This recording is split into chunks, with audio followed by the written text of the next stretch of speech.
So I actually had to pull over for this rant. Something that I cannot understand is pros in the minor leagues that have a bad year, and then they come back and they're the same guy with the same swing, and then they have another bad year, and then they're out of rope and they get released, or they get benched, or they get buried, or written off by the org or whatever. And so trying to like wrap my head around it, the only thing that I can come up with is that they don't believe in a version of themselves that they can't see. So, okay, a guy says, well, I hit singles, and, so I need to get a little bit better at being a singles guy. And it's like, okay, maybe you got 1% better at hitting singles, but nobody gives a shit, right?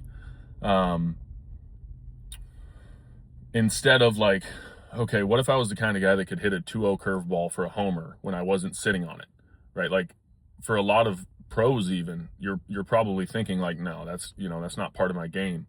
And it's like, okay, but there is a version of you that can do that.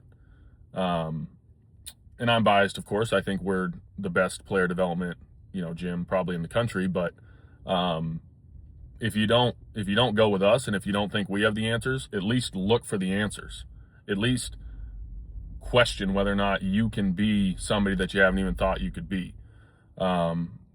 Because the biggest part of it is, what the hell do you have to lose? You don't make the big leagues if you go for it and fail, versus rolling out being the same guy and you don't make the big leagues anyway, right? Might as well dream, might as well aim upward, might as well, try, like, look for something, try to become a 30 home run big league guy, or try to become a 300 hitter in the big leagues. Like, your best, not the best version of your current self, but if you maximize your athletic potential, you would probably be so much better than you could even imagine, right? So if you take anything from this, just look for answers, look for a version of yourself that right now seems impossible.